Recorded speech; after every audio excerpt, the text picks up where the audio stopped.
Good morning. Welcome to Numa Church. Thank you for choosing to be here, and bless everyone for you are being blessed by the Lord Jesus Christ. Amen. The book of Romans, chapter 8, verse 26 to 27. Let me read it for you. Likewise, the Spirit also helps in our weaknesses, for we do not know we should pray for as we ought. But the Spirit Himself makes intercession for us with groanings which cannot be uttered.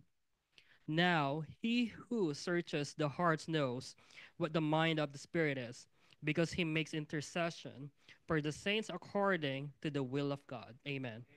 Do we believe that? Amen. Let us stand. Let us stand, everyone. So, as we start, we pray, Father God, we thank you. We thank you for your grace. We thank you for your love. We thank you for your mercy that you always given unto us, Lord. Father God, we invite the Holy Spirit at this very moment. Holy Spirit, we invite you in the name of Jesus. Hallelujah. In the name of Jesus. Hallelujah. Father God, we thank you because you are the King of Kings and you are the Lord of Lords as we acknowledge your presence at this very moment, Father. Holy, holy, you are worthy. As we shout to you, you are holy, you are worthy in the name of Jesus. Hallelujah.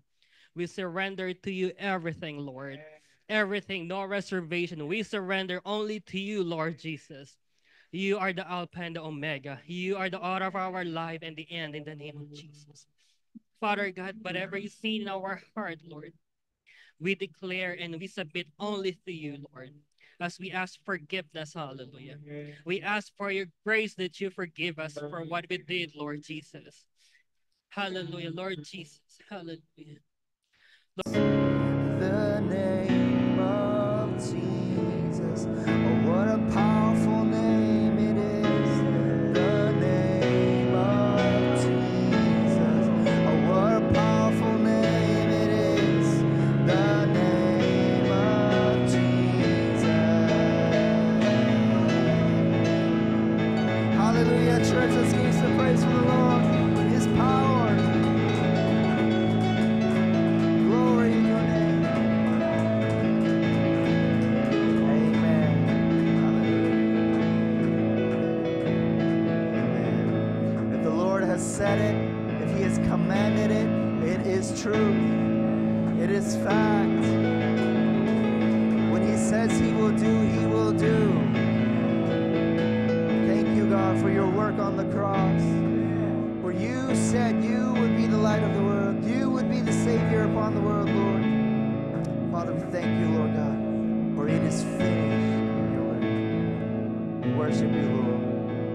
In Jesus' name, amen.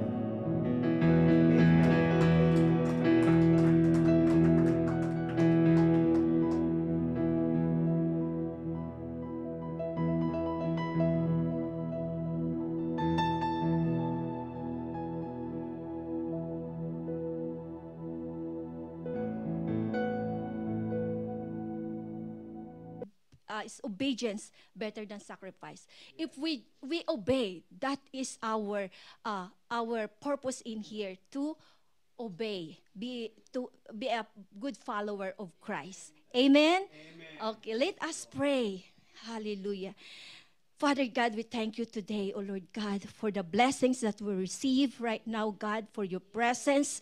We thank you so much, O Lord God, for all the things that you've given to us, O Lord God. Lord, help us to understand your will for us.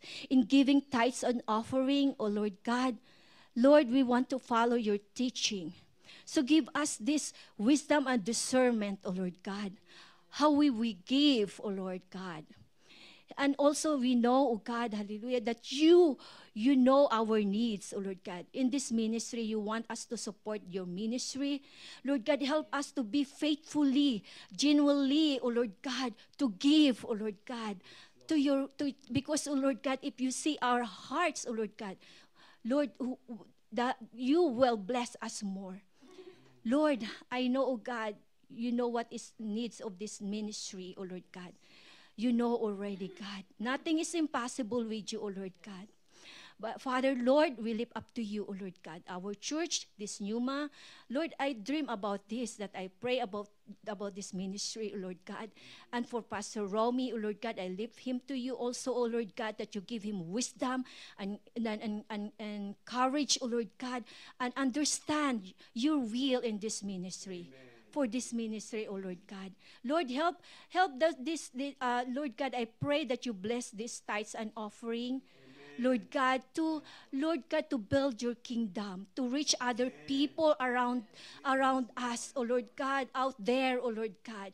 We want to Lord, share your blessings to many, oh Lord God. That's why, Father, Lord, we trust in you. Help us, oh Lord God, hallelujah, to be obedience to you, oh Lord God.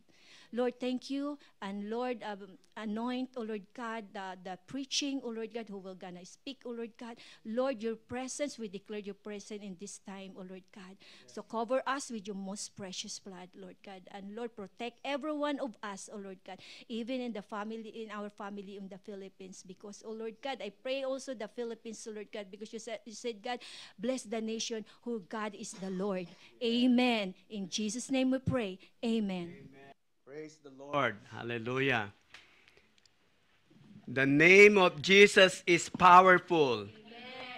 The name of Jesus is wonderful. Amen. What a beautiful name it is, right? Yes. As just we sang today. And God bless us with this name. Do you believe, how powerful the name of the Lord Jesus is?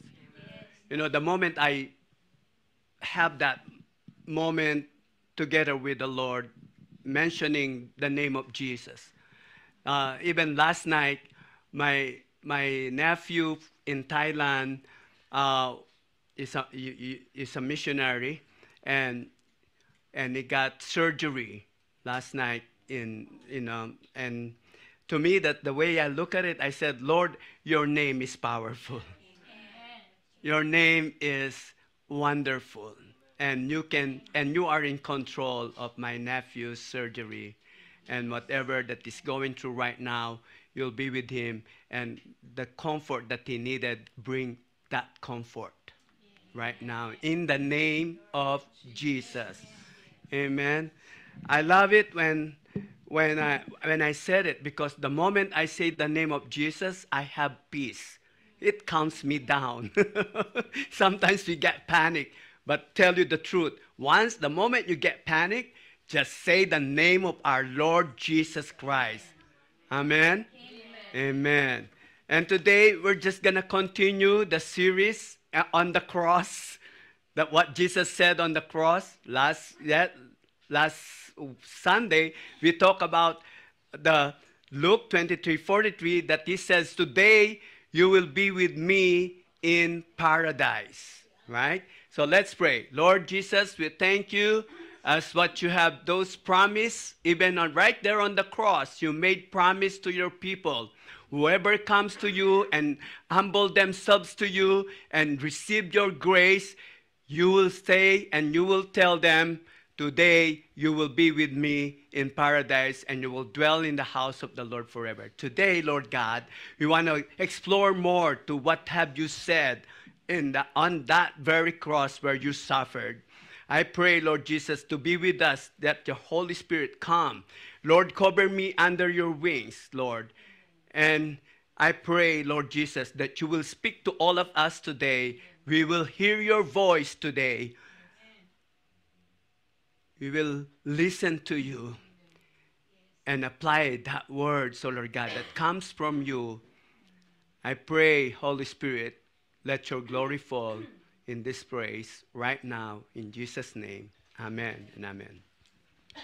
So, a little bit of preview from last Sunday that we talked about in Luke 23:43. Today you will be with me in paradise. As I conclude here, and Jesus said unto him, verily I say unto thee, today you shall be with me in paradise. The highlight, verily I say unto thee, I highlighted that because it's very important. Once Jesus said that, verily I say unto you, or I tell you the truth, you must pay attention. Because Jesus wanted to get your attention right there and saying, listen up. Listen up. I'm telling you, today you will be with me in paradise.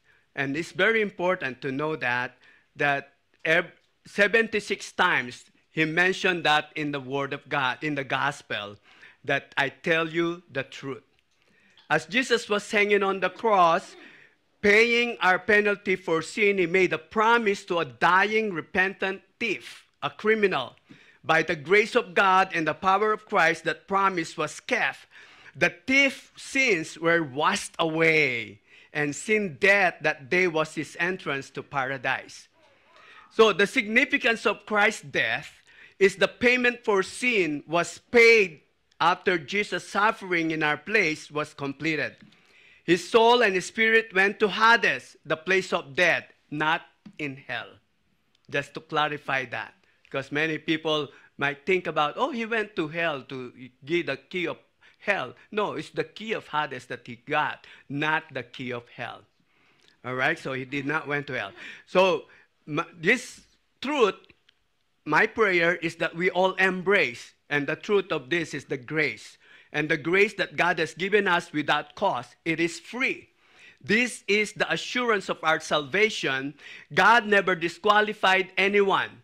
The only problem is the one who disqualified.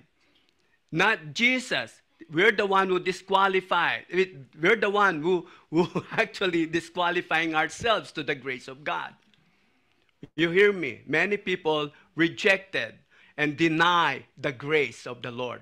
Tell you the truth. Even many people, Christian, I would say, they abuse the grace of God. Once you abuse the grace of God, you are denying and rejecting Christ in your life. And that is grieving of the Holy Spirit and never be forgiven. And you disqualify yourself. So you're denied. You cannot enter the kingdom. You're not approved. Your visa is approved, right?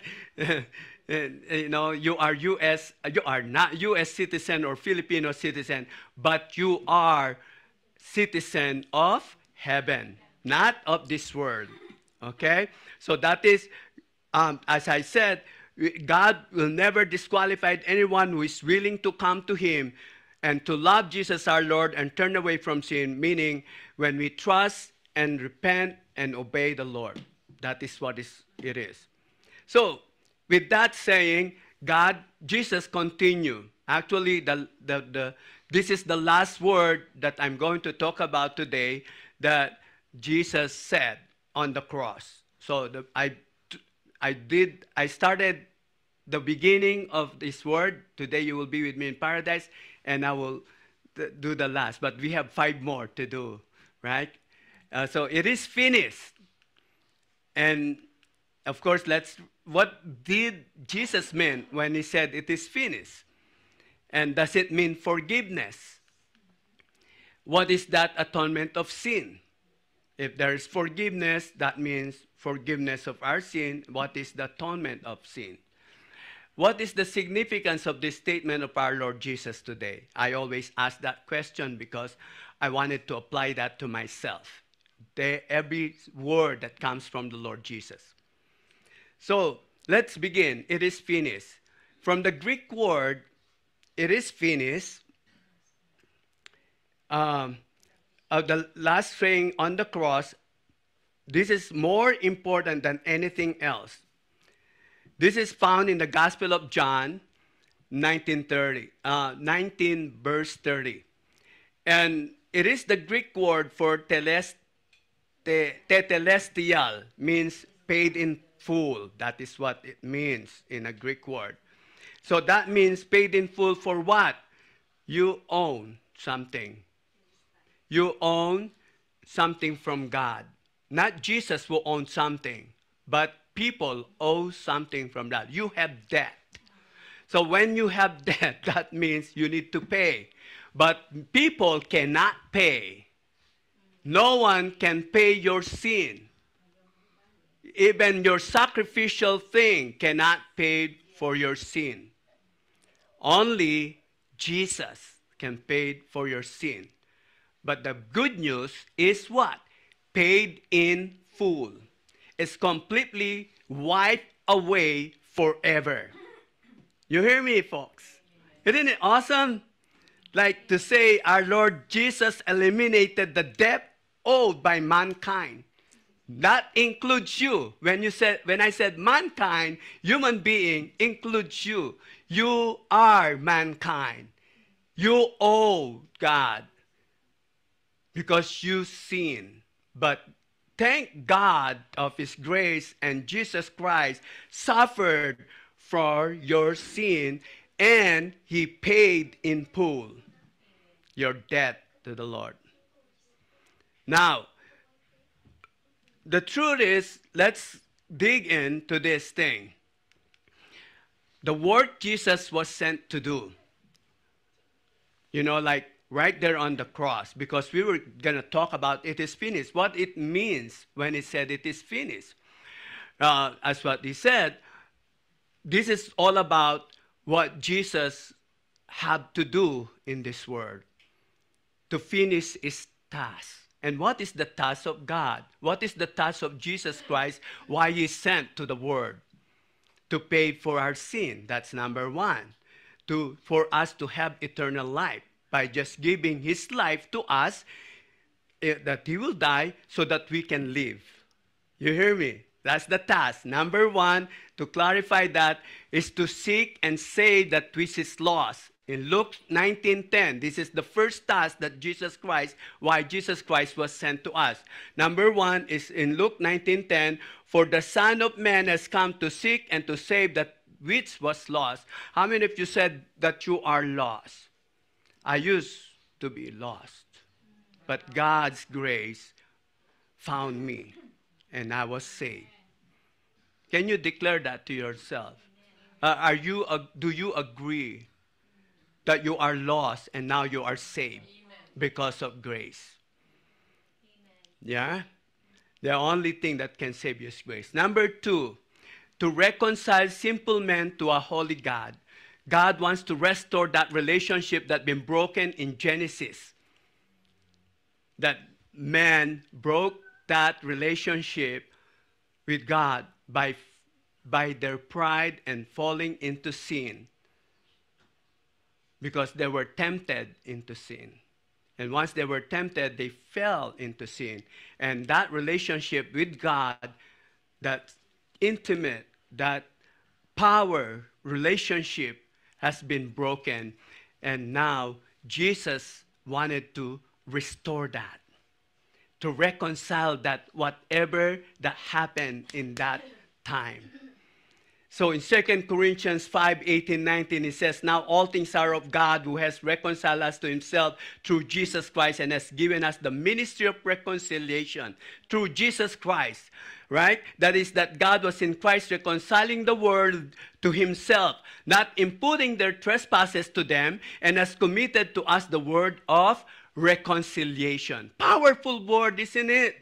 God is not trying to condemn you and to make you feel guilty of what you have done, whatever sin that you have committed, but is offering you a restoration and what?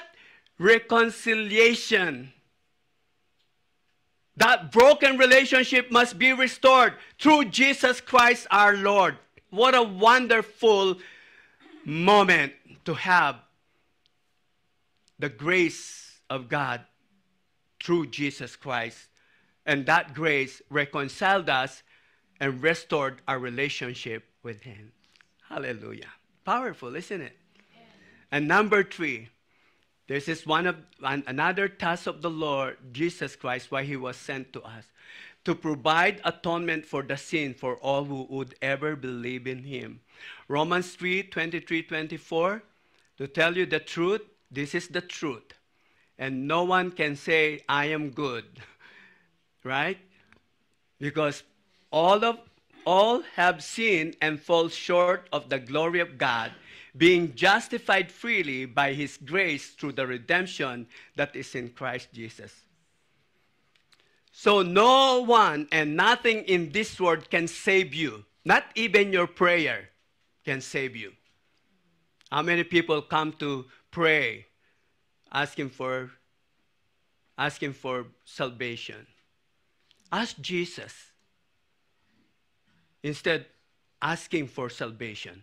Ask Jesus. Ask for His grace to live, for you to live in that grace that He has, that is sufficient and made perfect to your weaknesses. That grace can save you. Only that grace can save you, not your words or not what you did. All of this, the works Jesus was sent to do, to seek and save that which is lost, to reconcile simple men to a holy God, to provide atonement for the sin for all who would ever believe in Him. Atonement of sin. These three, no one can ever do this. No one in this world can ever do this. No religion, no religion or no organization that powerful like the FBI, the CIA, not even those can give you this task, can accomplish this task. Not the KGB of Russia, not the intelligence of Chinese and Japanese in technology can give you this task, can accomplish this task that Jesus Christ has. No religion. Now, speaking of that religion, to atonement for the sin is very important to understand as Christian. What can save us or can give us forgiveness or to take away the sin from us as people? And what we believe as Christian only through Jesus Christ by His grace, right? But let's look. I'm just going to emphasize this because many people are confused. I have my, okay, I'm not going to mention any name. I have some relative that believe in Christian, but at the same time, they believe in other perspective and opinions of this world, of other religion, of what they believe in this. But I'm going to point out this atonement for sin is very important, what it makes sense of all, right? If the atonement for sin is Jesus and the grace of God, it makes sense more than what the other believe. So let's to start with the atonement for sin for Judaism, which is very close actually from Christianity that we believe. That's where Christianity came from, to the Jewish and Judaism. In Judaism, repentance is the main way to atone for sin. However, if you look at, this is what we shouldn't be doing, the same as what the Jewish do. It says, other methods include temple sacrifice in order to atone sins. In order to forgive your sin, you need to make sacrifices, judicial punishment, like what they're doing today in the Philippines. That's why they have no peace, because they want that judicial punishment, right? And returning stolen property, to give back what you have stolen to whatever you have. So it's just all of these things are for you to be atoned for your sin. That's what they believe. How many people today do the sacrificial thing for them to be forgiven, right? As what Sister Sally mentioned about today, obedience is better than sacrifice. So, God knows our heart, right? No matter what your sacrificial things to do for the sake of, you wanted to be saved or you wanted to have the grace of God, you can't. Because the only thing is that obedience is better. It's the heart, it's the repentance. Out of the repentance is also what we have in Christianity. And Judaism have that. But the problem is that they have the sacrificial, judicial punishment, and returning stolen property. Right? In Islam, the way to atone for sin is called tawbah, which involves a series of steps to receive forgiveness from death, from Allah. I would say death because it's going to be death to Allah. You know why? Because in order to be forgiven of sins, giving one's life in jihad can also be a way to atone for sin. What is jihad? It's a war, a holy war, So whoever the infidels, not believer of Islam or Allah, they will be killed. And so that once you were killed, you will be saved. You will be forgiven. Isn't it hard? It's totally opposite of what Jesus said. Jesus said, love your enemies. Love all the infidels. Even those are unfaithful and unloving people, you must love them no matter what. Right? So it's different for their atonement of sin. Okay, I'm not telling this is I'm not trying to be biased here, okay, because I'm a Christian, but this is all the truth, what they believe.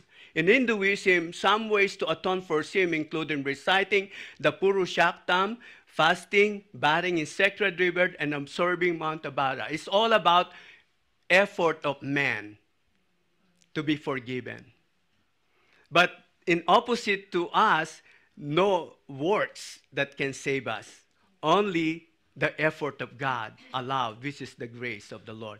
The one that he did right on the cross when he said, it is finished, it is done. Atonement for sin. That is the atonement for sin. Now, in Hinduism, there's another sect called Buddhism. And, yeah. The word atonement, by the way, can refer to reconciliation of relationship between God and humans or between humans and other humans.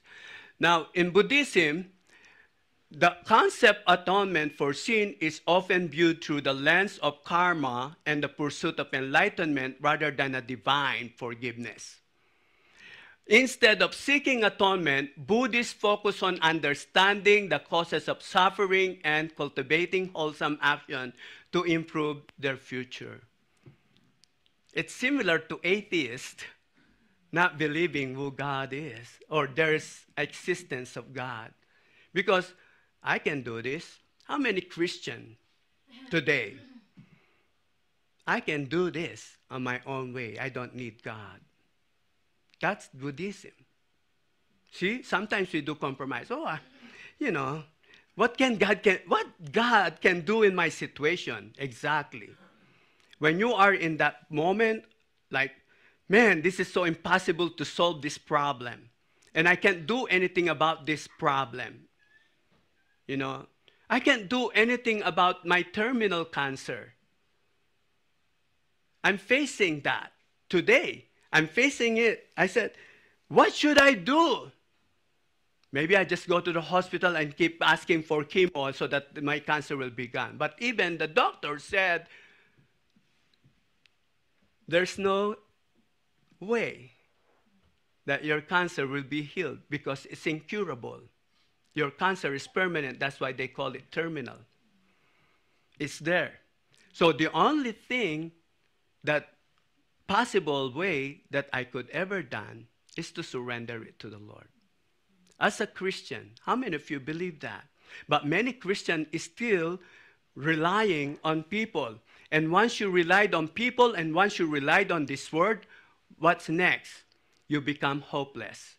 Because this word cannot answer your struggle, cannot answer your problem. And the answer is the grace of God. So understanding the whole thing right here, the atonement of sin. I emphasize that because I think it is important to understand so that you will get confused to many beliefs that we have here in this world. How many Christians today even saying keep relying on themselves rather than relying on God? Rather than trusting God, they will ask, instead of asking God, Lord, have your way. Instead of asking God, Lord, have your way in this situation. Have your way in my life. Instead of doing that, we're looking for something that we can get out of the situation. We're making our own way. Right? I'm not pointing fingers at anyone else, but it just happened to me myself. That sometimes I just relying on what I know and what I believe that I can do it. So let's keep going to the word, it is finished. The atonement for sin in Christianity, 1 Peter 2:24, who himself bore our sin in his own body on tree, that we having died to sin might live for righteousness, by whose stripe we were healed. Now, I'm not talking about, physical healing, but completely healing. You are healed spiritually, mentally, emotionally. And all aspects of your life might be healed. And so that you can have peace. Isaiah 53, verse 4 to 12. This is the Judaism skip. They don't teach this, even though they have it in Torah. They don't teach this to their people because this is powerful. He was pierced for our transgression, crushed because of his iniquities. The chastisement for our peace was upon him, and by his wounds we were healed. So it's echoing 1 Peter 2:24. Why they don't teach it in Judaism? Because this is pertaining to Jesus Christ, pointing who is the Messiah. The Messiah is the one who suffered from pierced. It was pierced for our transgression, crushed because of his iniquities. The chastisement for our peace was upon him, and by his whom we are healed. And they cannot take that because this is the King of Kings. How could he suffer? Right? This is the Lord of Lords. How can he suffer from this transgression of ours? How can he pay? How can have been punished because of our sin? Right? So that is Christianity. Ephesians 1:7, in him we have redemption through his blood, the forgiveness of sin according to the riches of his grace, and he himself is the propitiation of our sin, and not for our only, but also the whole world. So it's not only for us, this grace, but it's for the whole world. The main problem is that people disqualify themselves on it. Atonement refers to the reconciliation between humanity and God, achieved through the sacrifice of Jesus Christ, which atoned for human sin and restores the broken relationship, as I said a while ago. And that is the atonement of sin for Christianity, which is make more sense to me. Because I don't need to do anything. The only thing that I could do is to believe in it, to have faith in Jesus. Is it hard, or it is something like the people, in Buddhism, in order not to face the karma, you need to do good as much as you could. This is not bad, right? But it's wrong conception. You can't be good in this world, because no matter what, there's always temptation. There's always sin, and in Buddhism and Hinduism, the same aspect that people does. You wanted to have peace.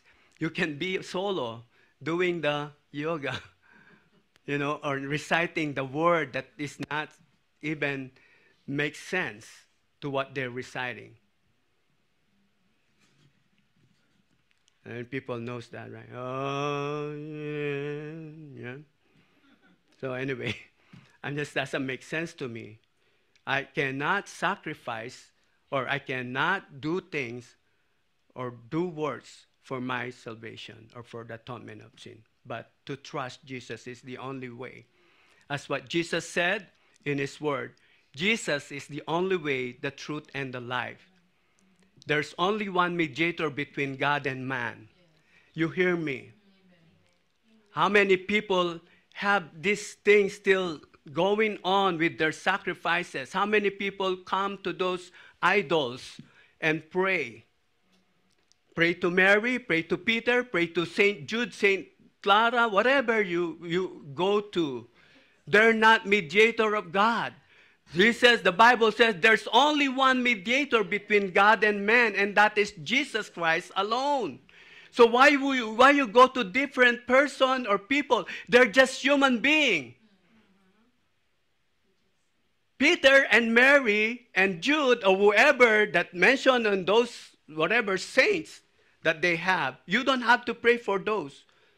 Go directly to Jesus is the only way that you could pray for. And sadly, but it's true, it's happening all over the world. Look at South America, Philippines itself. They trust those idols and saints more than Jesus Christ. Right? Well, the Lord says, it is finished because it is completed, the task. It is finished, also completed was the fulfillment of Old Testament, prophesied symbols and foreshadowing of the coming Messiah. 300 specific prophecies from Genesis to Malachi. Example, in Genesis 3:15, the seed who would crush the serpent's head. That is in the book where it's told, when God told the woman, right? And in Isaiah 53, the suffering servant. That's what I mentioned a while ago. And in John 1:6-28, the prediction of the messenger of the Lord, John the Baptist, who would prepare the way for the Messiah. These are all been accomplished by Jesus Christ and is fulfilled when it is said it is finished. Now, although the redemption of mankind is the most important finished task, many other things were finished at the cross. And what are those? In my conclusion are these. Number one, the suffering Jesus endured while on earth were at last over. In John 19:30, it said it is finished, and bowing his head, and he gave up his spirit to God the Father. Number two, God's will for Jesus was accomplished in his perfect obedience to the Father. That the Lord Jesus himself said, let your will be done. Let your will be done, not my will, but your will be done. As John 5:30 said, I can of myself do nothing. As I hear, I judge, and my judgment is righteous, because I do not seek my own will, but the will of the Father who sent me. For I have come down from heaven, not to do my own will, but the will of him who sent me. And last thing is the power of sin and Satan was finished. It's done. Satan, you're done. Can you say it? Satan, you're done. Your work is over in my life. Right? You can say that. In Ephesians 6:16, how it's done? Above all, taking the shield of faith. The shield of faith. The enemy's power over you, it's over. It is finished. What is the shield of faith? It's Jesus. That's your faith. With which you will be able to quench all the fiery darts of the wicked one. Powerful word, isn't it? The shield of faith is the one who completed the work of redemption and salvation. We can, by faith, live as a new creation in Jesus Christ. Finished work on the cross was the beginning of a new life for all. We were once dead in trespasses and sin, but now we are alive in Christ. Amen. Amen. Woo! How many of you believe? Amen. How many of you have faith? I do. So, the price in my application is this. The price and penalty, listen to this because this is the last thing that I wanted to talk about. It is finished. The significance of this word that we have to, right? The price and penalty of our sin have been paid in full. This is primarily what Jesus meant when he say, it is finished. You hear me, folks? That is the primarily,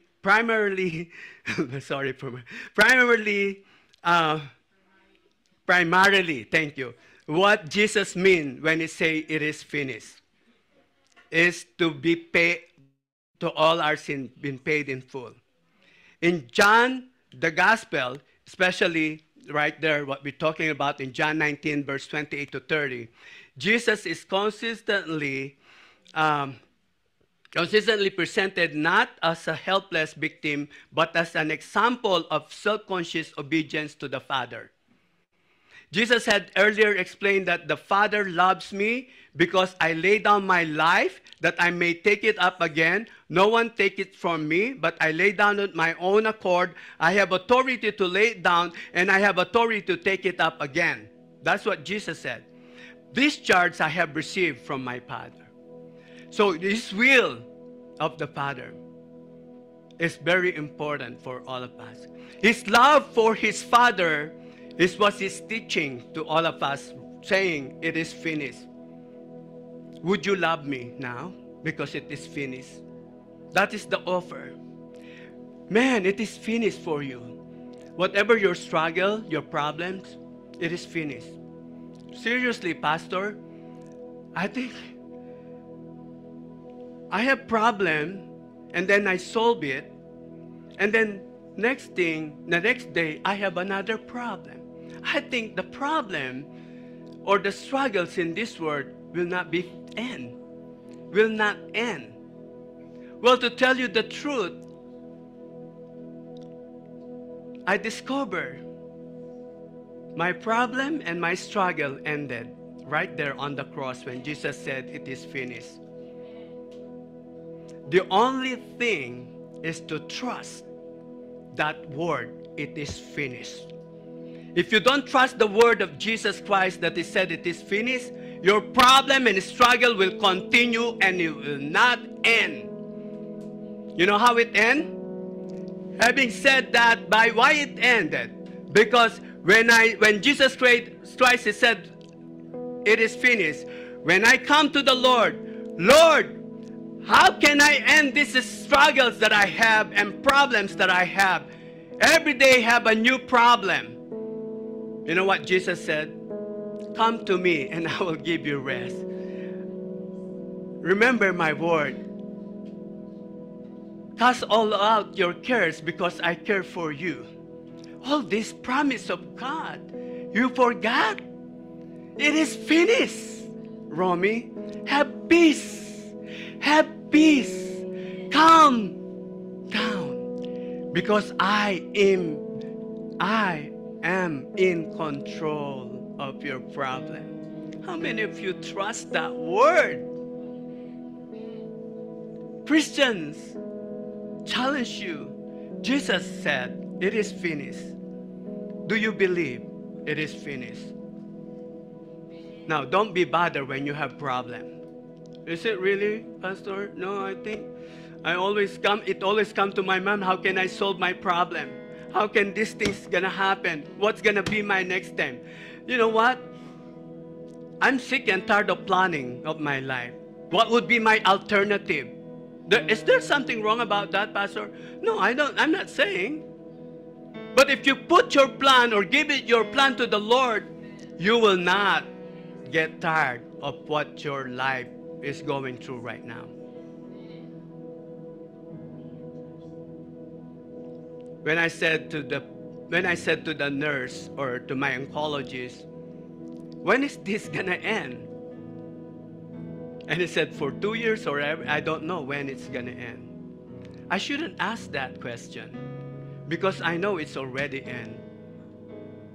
By his stripe, we are healed. Healed mentally, emotionally, spiritually, and physically.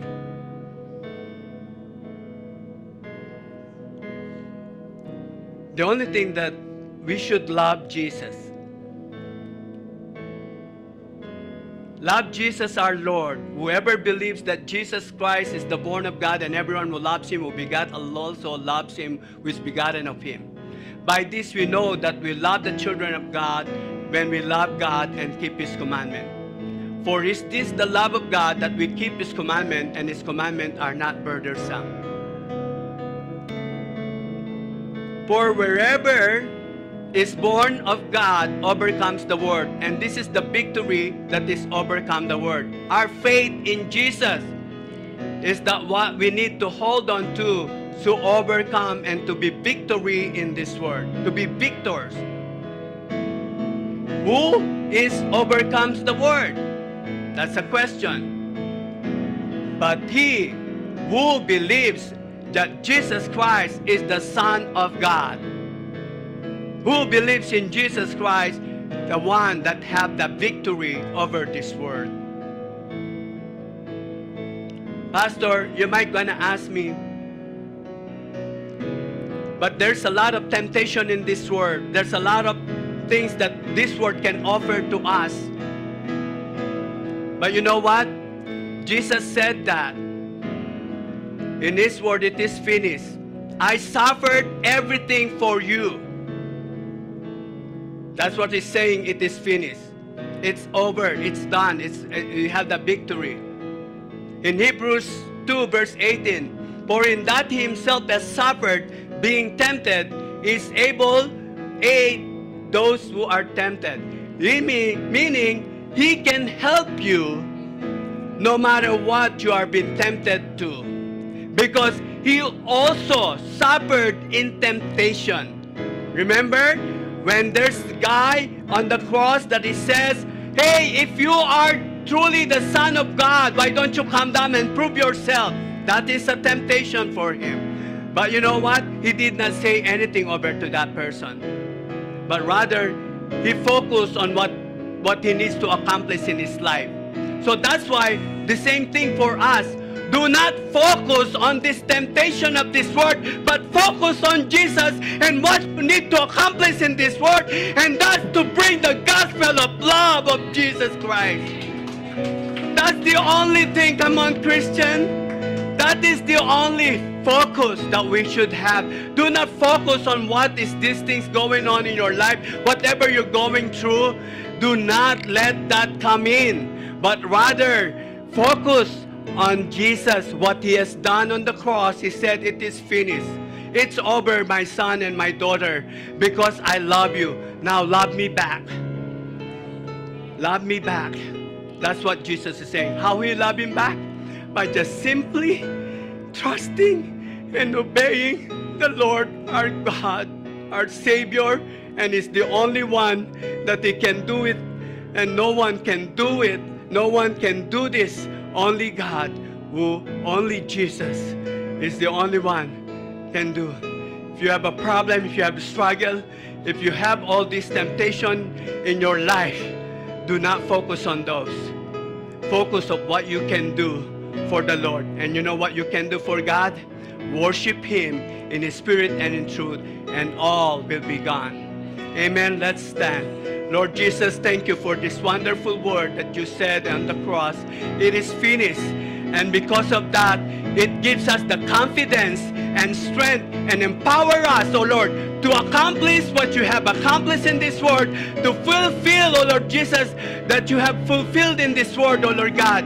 So be that power, Lord God, as your name is power, is the one that our confidence, oh Lord God, to speak to this word the truth, because of your name is powerful than every name.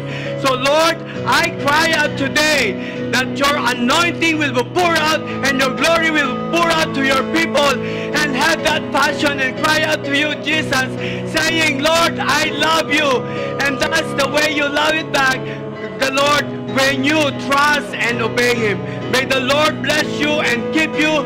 May His face shine upon you and be gracious to you. May He lift up His countenance upon you and give you peace, that trust Him and obey Him, because it is finished. In Jesus Christ's name, all the glory, all praises belongs to you, Lord. In Jesus' name, amen and amen. Hallelujah. Oh, death could not hold you. The veil tore before you. You silenced the boast of sin and grave. The heavens are roaring the praise of your glory. For you are raised to life again.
bless your name.